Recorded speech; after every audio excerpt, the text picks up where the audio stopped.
Suponha uma situação em que você vai realizar um transplante de órgãos e de repente descobre que acabou sendo infectado pelo vírus HIV ou outro vírus transmissível.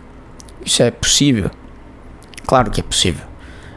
Porém, a gente tem que entender algumas situações que são peculiares, e aqui eu quero dizer para vocês o ponto de vista médico legal de uma situação como essa. A gente tem que pautar essa discussão, essa análise sobre alguns preceitos básicos. Esse tipo de situação ela é plenamente evitável do ponto de vista técnico, inclusive. Porque o rastreamento de doenças infecto-contagiosas ela é de praxe para esse tipo de procedimento, que é muito complexo na medicina, na assistência à saúde. Um transplante de órgãos envolve inúmeras etapas e o rastreio do doador é um deles.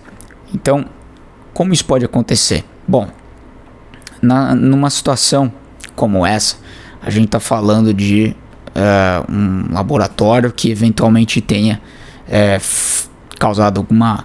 tido alguma falha na sua análise ou desde o seu processo inicial, que é ter kits para realização, ou mesmo de análise posterior.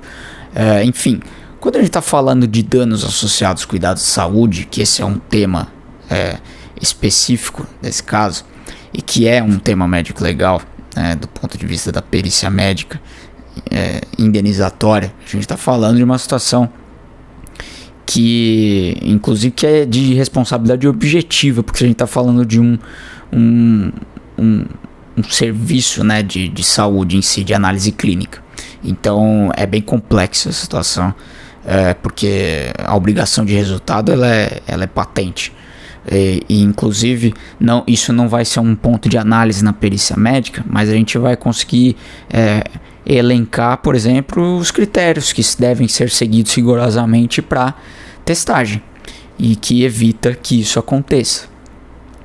E esse caso, a gente está falando de um dano à pessoa muito relevante, porque a infecção pelo vírus HIV, a gente sabe muito bem que não tem cura.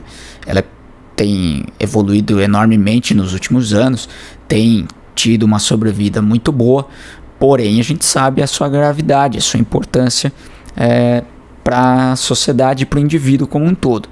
Então, em termos de saúde pública, Então, numa situação como essa, a gente tem que ter em mente que o dano ele é permanente. Uma situação como essa demanda uma análise muito criteriosa.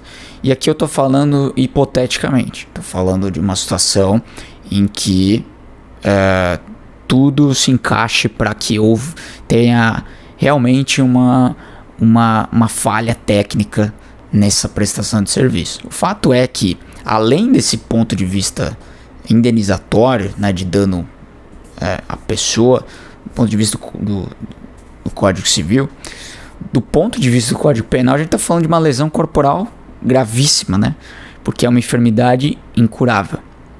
Então, vejam as nuances disso tudo, a complexidade e como a medicina legal atua nesses casos para sanar dúvidas da sociedade e das pessoas que eventualmente, numa situação como essa, acabam sendo lesadas de alguma forma.